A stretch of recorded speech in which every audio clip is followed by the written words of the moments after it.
first couple, Gertie and Dougie.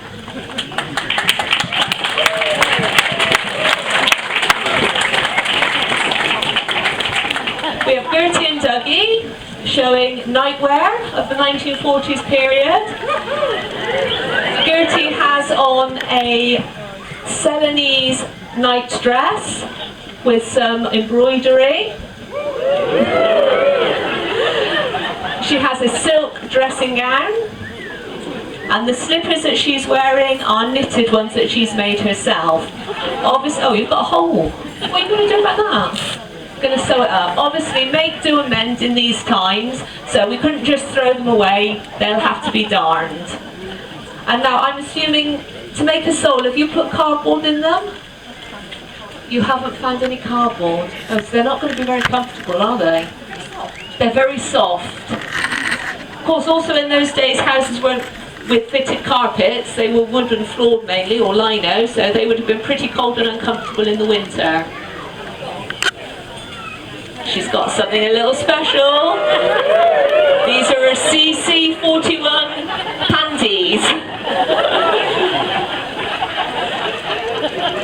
Got Dougie with us as well. He's got flannelette pyjamas. Give us a flash of your flannelette pyjamas, Dougie. He's also wearing a silk dressing gown, and he's got carpet slippers on, which is why this style of tartan a bit more comfortable than Gertie's. It would have been nicer to give Gertie the more comfortable slippers, really, wouldn't it? You can only go so far. And he's also got his nightcap on.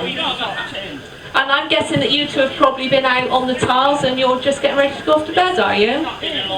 It's been a long, long night. Well, we wouldn't want to keep you up if you'd like to go off, and thank you very much. Now got Bunty and Danny.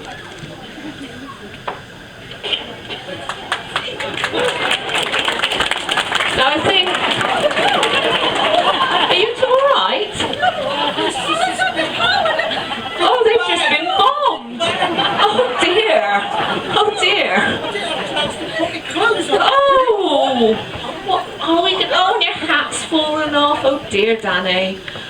Well, obviously they've not had a very good morning, but all night. Bunty has got on a CC. She did manage to collect all her main belongings, so she's got her fox fur, but she's wearing a CC41 night dress. Hold her po. She's also got her wartime bloomers on.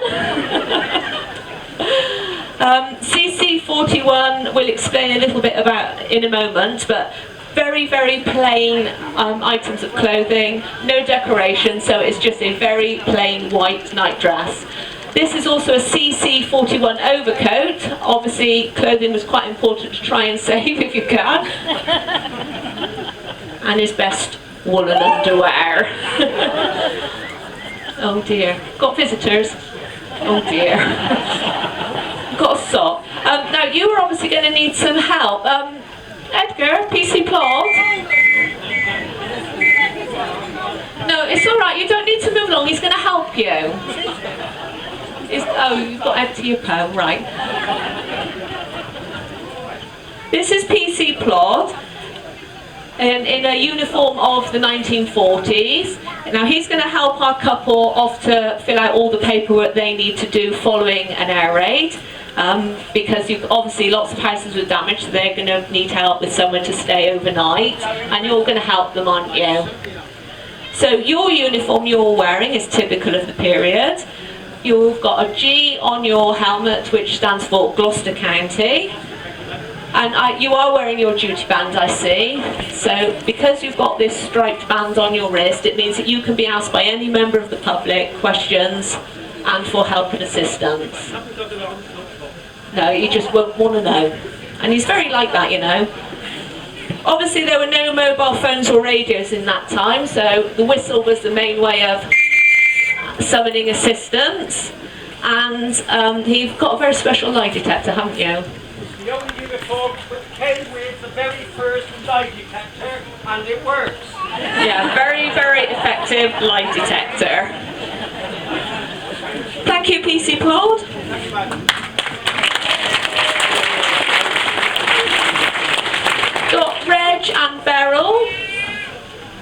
hopefully.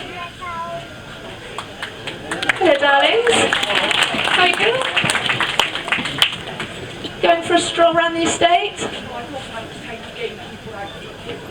Quick walk. Oh, you're only the gamekeeper. You've been demoted. Last time we did this, you were the landowner. You're the landowner. Yes, I see. Oh, you lost it all in a game of cards. Oh dear. That's not very good, is it? I bet you won't put up with that for very long.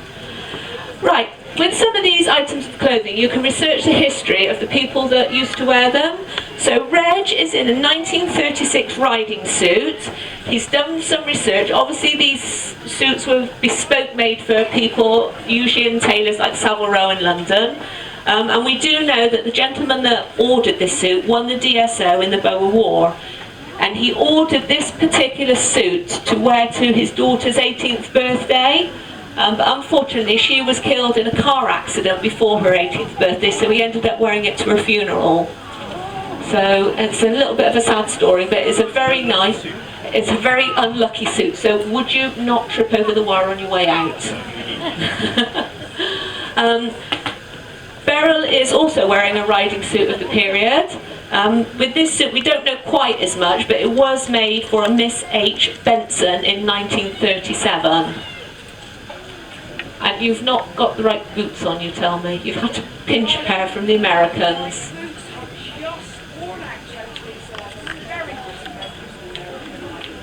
A very nice American friend, so you've had a pair of boots from him. I know. Well, I'd like to think that you're going to have a nice stroll round on this very sunny day around the estate. 10 to the flock, okay, so thank you very much. Got Dottie and Stan.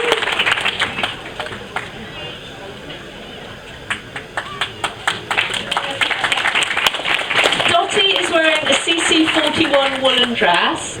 CC41 was what was known as clothes ration utility clothing. Clothing rationing came in the early war years. In the run-up to the war, the government was pretty much sure that the country was going to be at war with Germany. So it got in a group of about 6 or 7 of the top designers of that time, and they were asked to recreate or create a range of clothing that would be very good, hard-wearing, but serviceable clothing for people. And this was then known as the CC41 range. It restricted the number of buttons that you could have on items. It restricted the number of pockets you could have on items. Pleats in skirts. The length of the skirt became much shorter than clothes in the 1930s. So it just, because we were obviously an island and all the factories were going over to making munitions and things for the war effort, clothing had to be sort of utilised right down and make the best of the materials and the resources that we had available. So that was why the clothing range came in. Are your shoes CC41 as well? So the shoes are also CC41. It meant there was very little decoration on shoes, but it also restricted the heel size to 2 inches. A lot of ladies didn't like CC41 shoes. They thought they were very clumpy. They were used to going out dancing in the evenings, ballroom dancing with quite high stiletto type heels. They found these a little bit uncomfortable to wear, but once the Americans arrived and they all took up jiving, they found that these were much more practical. Stan is in an LDV uniform. This is known as denims. When they were issued to the General Army, they were sort of mechanics workwear overalls. But they were issued to the LDV very much last minute because Hitler knew that the LDV was just a civilian